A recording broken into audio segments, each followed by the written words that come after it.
Hi, this is Jim Ruff. Welcome to the Jim Ruff Show.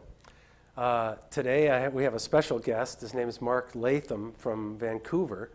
And I met Mark just about a month ago when both of us were watching the Citizens Assembly in Vancouver deliberate about how the voting process is going to work up there. And Mark and I struck up a conversation, and I got to hear about his idea for how to reshape corporate America or corporate anywhere. And Mark has an innovative strategy for how to do that.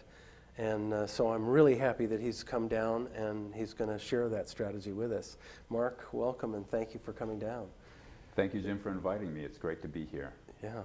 So tell us, before we go into your strategy of how to manage corporate change and so forth, maybe you could tell us a little bit about yourself. I know you went to college at age 15 and you have a PhD, and somehow you probably are only about 18 now, I imagine.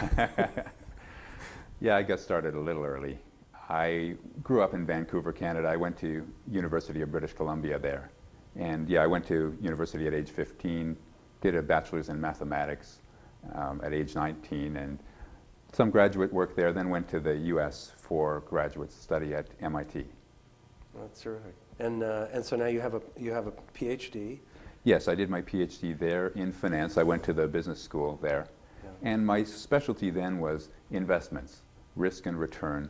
I was lucky to be there when Professor Robert Merton and Professor Fisher Black were teaching about the work they'd done on option pricing, stock options. So I was a specialist in that at the time. Okay, and they're Nobel laureates, I guess.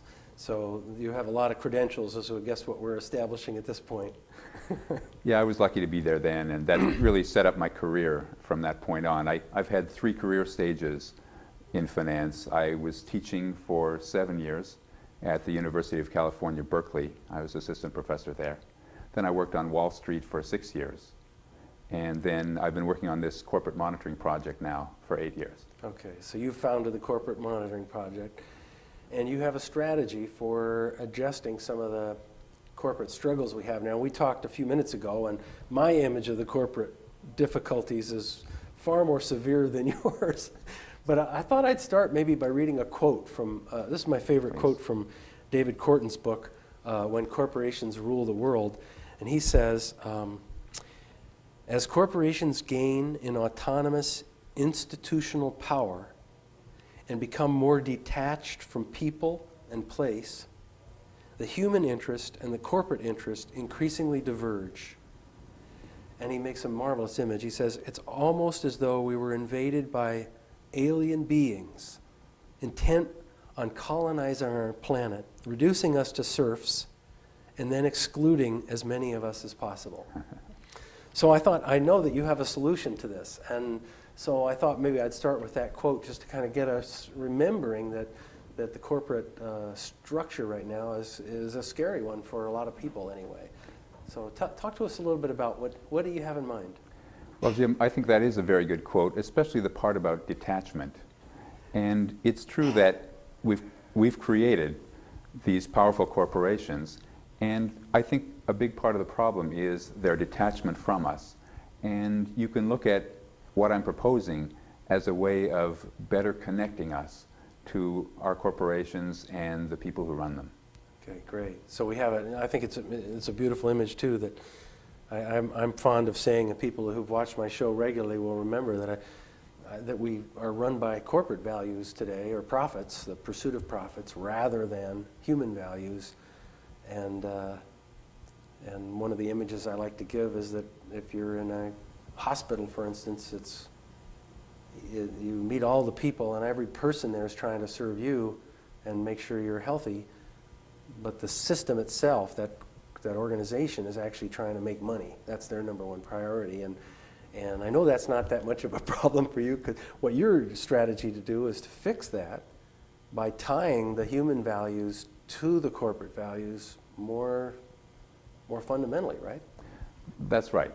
I don't see anything fundamentally wrong with making money and trying to make money, because I think we can design our system to make the profit motive, for example, connect more effectively to our human values and the things we care about.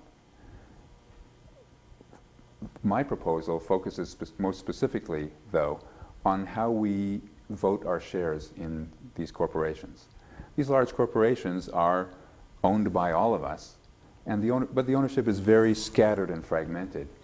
And it's because it's owned by so many of us in a fragmented fashion, that's what makes it difficult to connect our interests with the way these companies are managed. Right. But ultimately, even with the current legal structure we have now, we do have the right to vote. The problem is, right now, with our shares in corporations, we don't have a very straightforward, easy way to vote them.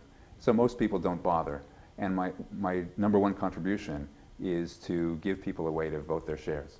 Okay, so most people who happen to own some stocks get a prospectus in the mail, and it asks them to vote their shares, and they usually just pitch them because it takes a lot of work, and they only have 10 shares or something, and That's right.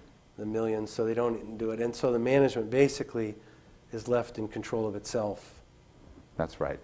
And it's important to recognize, however, that not only do many people own shares directly, although some don't, but we also own shares through our investments in mutual funds and pension funds. So any of you out there, you may not own shares directly, for example, but if you're expecting to receive a pension, there's some money somewhere that's being managed to pay your pension in the future, and there is some stock in corporations, most likely, there's stock behind your pension, and someone is voting that stock essentially on your behalf. And there are ways of designing the system to make that work better, because ultimately all those votes elect the board of directors. Board of directors chooses the CEO or replaces the CEO who runs the company. Ultimately, this can, in principle, affect how our corporations work. So I'd like to give you a 4-step process where we can make it work better in our own interest. Yes, that sounds great. How do we do it? Okay. Step 1. The internet is going to help a lot here. Although there are ways of doing this on paper as well, but the internet is, I think, the easiest way to see how to make this work. For you to vote, suppose you own some shares. There is a way for you to vote it, or there can be a way if someone builds a website that would let you piggyback on some intelligent voting decisions that are already being made now by some teams of professionals, mainly those who are running these large pools of money, pension funds and mutual funds. Those shares are actually voted now, and voted reasonably intelligently. And one thing we can do is we can apply that intelligence to voting the shares you hold as an individual, which right now you probably don't bother voting at all, or just vote along with the board of directors because you don't have any other advice. What we need is a website where you could go to this website and make a login for yourself and say, I don't know how to vote my shares, but I've heard there's a good team of professionals. For example, to take one example, the California Public Employees Retirement System, CalPERS.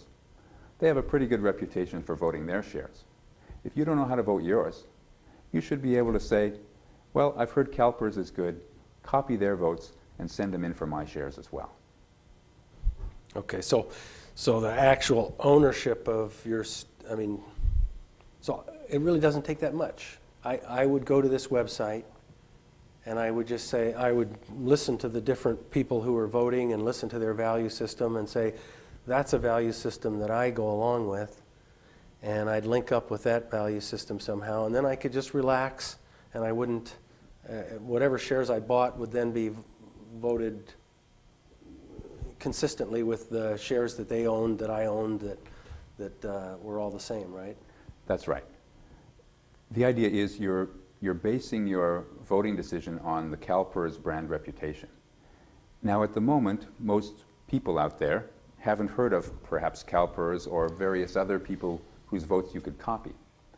But once someone creates a website where you can copy such votes, that will trigger a debate in the financial press as to who should you copy? Who is CalPERS? How do they vote?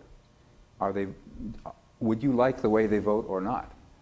There'll be some discussion of the quality of their voting, and I think a very healthy competition will ensue between CalPERS and various other sources of possible voting advice on the internet.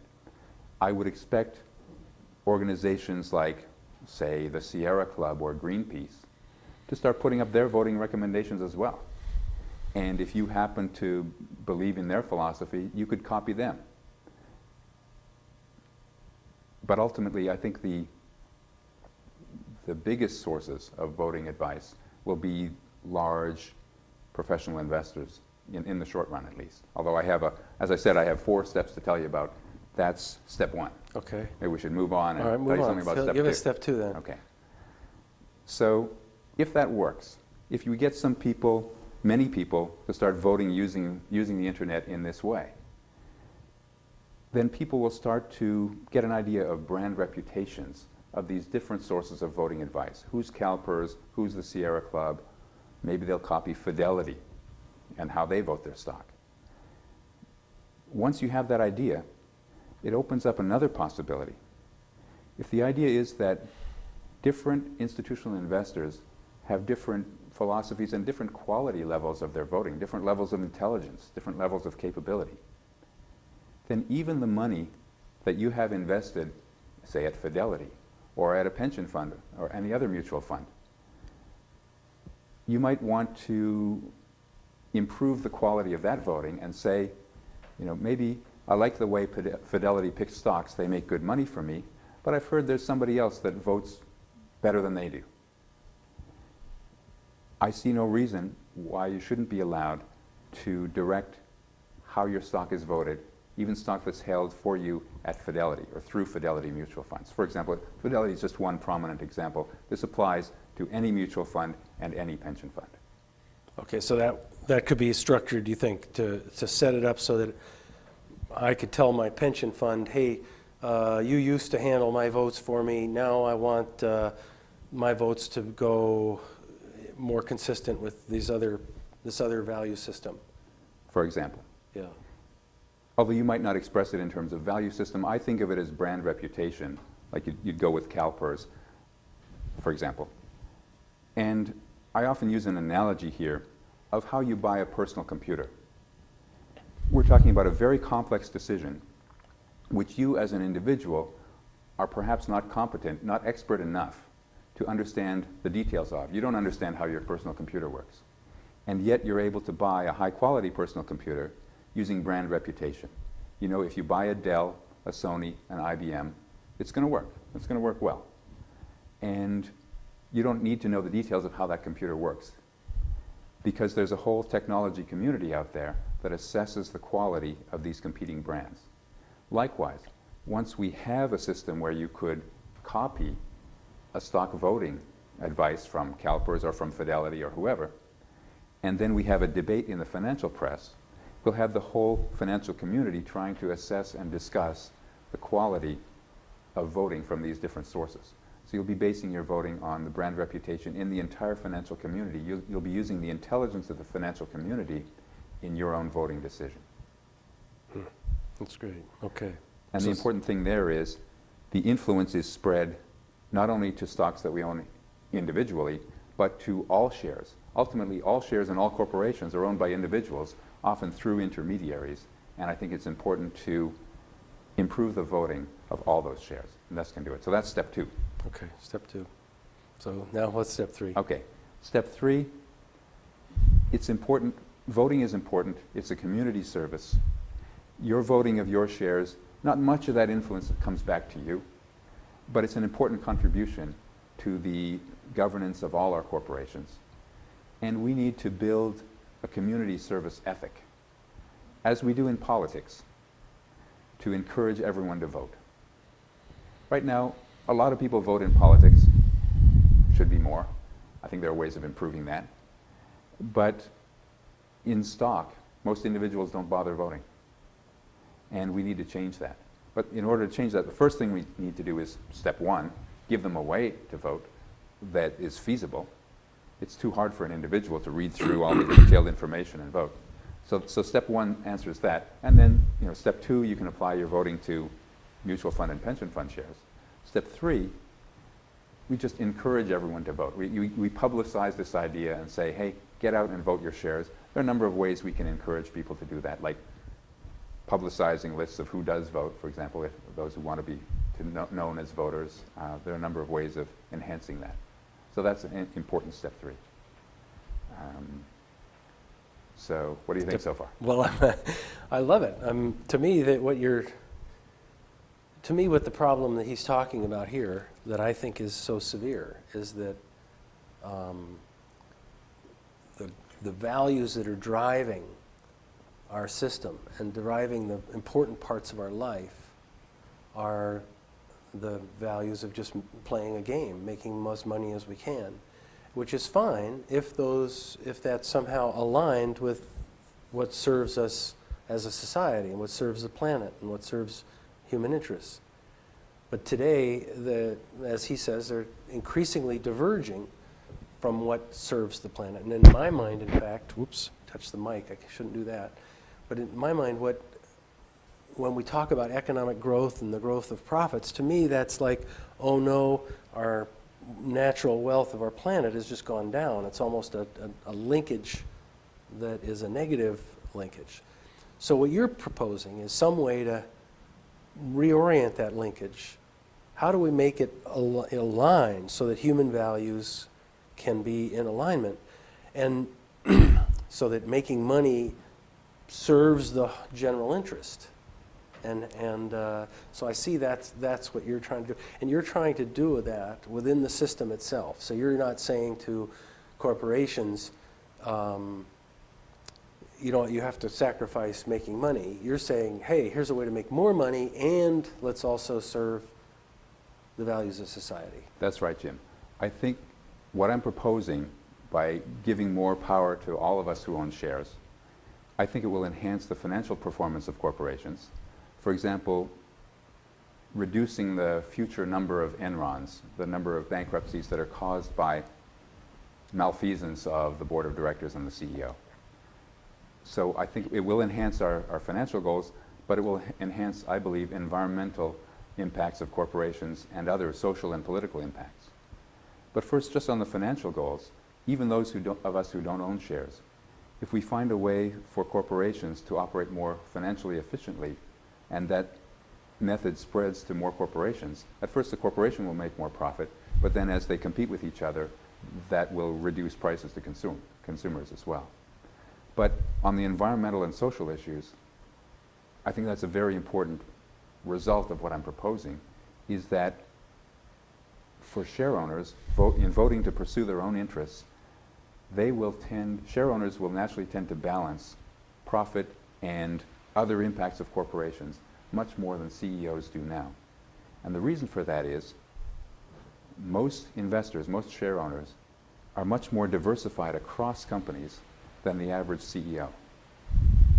If you own, as more and more people do, a small slice of many corporations, a diversified portfolio, for example, perhaps you even index, you have money in an index mutual fund that invests a slice in every publicly traded company. In that kind of diversified holding, you get a small slice of each company's profit. But if you look at the other impacts of a company, environmental impacts, social and political, as a citizen and as a consumer, you breathe or you suffer a small slice of each corporation's environmental impact, social impact, political impact. Since both in terms of money and the other impacts, you participate in a small slice, you will want to balance those two.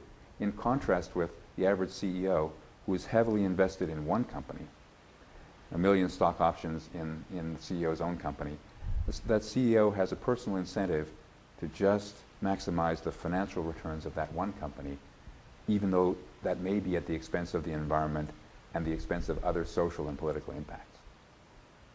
Yeah. So that's why shifting the power, some of the power from CEOs and boards to the scattered group of people who own shares will tend to encourage corporations to serve environmental and social goals as well as profit. Right. That's an interesting point you raised, that somehow you're taking the power, you're shifting the power from this boards, existing corporate boards, to the individuals that are out there owning them. And so I guess I'm wondering and asking, gee, doesn't that that sounds like a daunting task. That how do you propose to proceed in terms of shifting that, making that shift happen? Well, for me, the exciting thing about this is it can get started. Step one that I propose, the website, can be started without recruiting support from a huge range of people.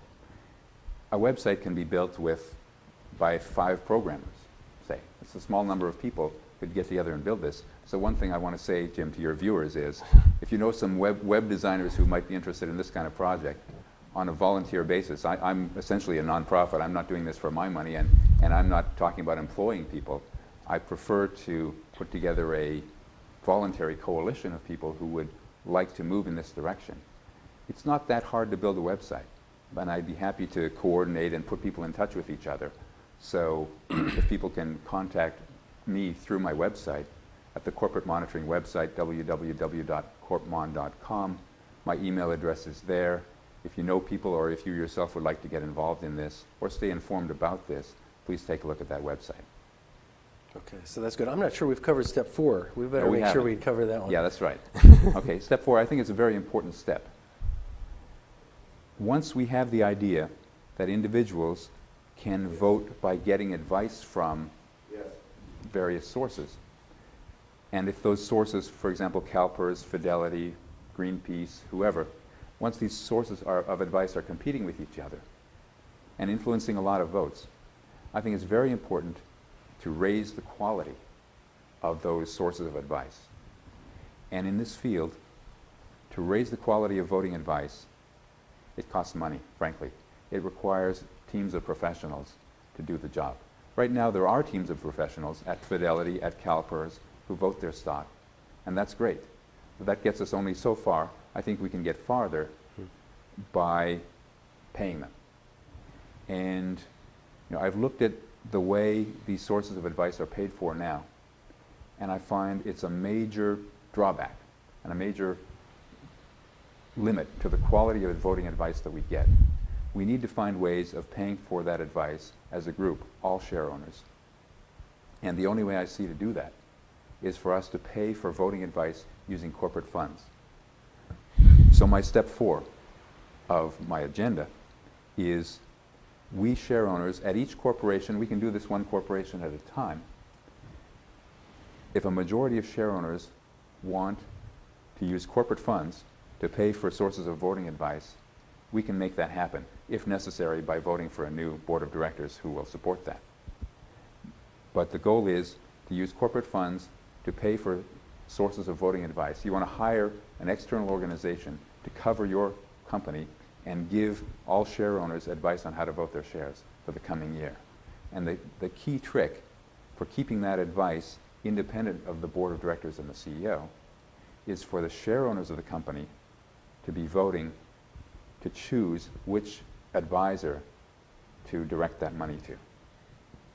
So that may sound a little complicated.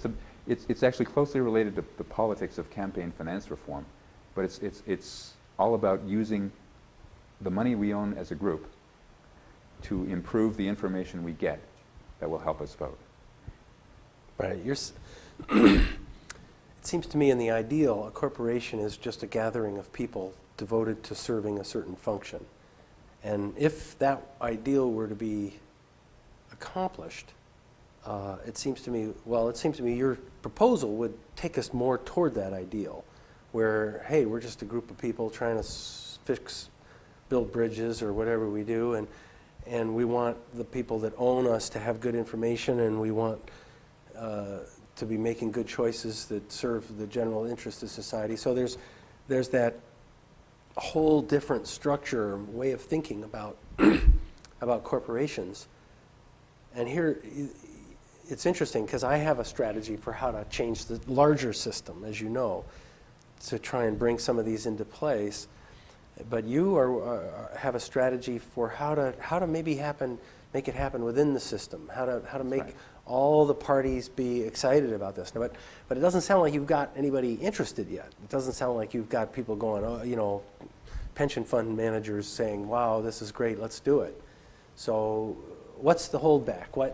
What's going to keep us, what do you need to do to overcome those obstacles? Yeah, it's a good point. I've been working in this area for 8 years now. I've published quite a few articles on this. You'll see them on the website. And I've been a bit surprised at how slow the pension fund managers and so on are on the uptake. But I've come to learn that it's natural. It takes time for people to understand a new idea. And when it comes to shifting a power structure, it's natural that anyone with substantial power and influence in the current system may be a little reluctant to change the system. That's why I'm excited about the internet voting idea. It's only in the last 5 years that most US firms, large US corporations, have implemented internet voting so that you can vote your shares now on the internet at most large US firms. So all that's needed is this one last piece to click into place about giving you easy access to copy some intelligent and independent voting advice from these other sources. So I think the time is ripe now. We've had our corporate scandals recently. I think people realize there's a problem, and this will provide a way for us to move forward. And one thing I want to emphasize is that it's not, I still think profit is a good thing. I think the agenda I'm describing will enhance corporate profits, we'll make more money, and in addition, we will improve the corporate impact on the environment and on politics. I don't see mine as a particularly left-wing agenda, nor a particularly right-wing agenda.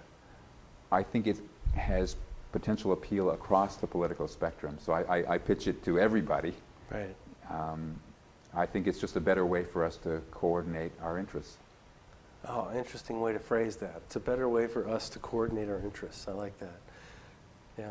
No, I think it is too. It seems like really, like right now, there's a barrier between the stock ownership and the actions that happen out of that.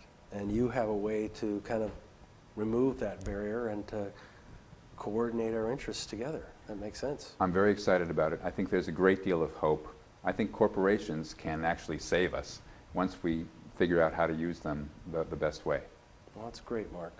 Well, we sure wish you the best on that. Is there anything you wanted to, your website is corpmon.com? That's correct. It's the corporate monitoring website, www.corpmon.com. Please take a look at it. There are ways for you to stay abreast of developments in this field. We may need some political support. You know, when we do build this website and people start voting this way, there may be legal challenges. I could sure use, you know, we may need some support at that time. So stay in touch and watch for developments on this. That's great. Thanks again to Mark Latham from British Columbia, from Vancouver. Thank you, Mark. Thank you, Jim, for having me. Yeah.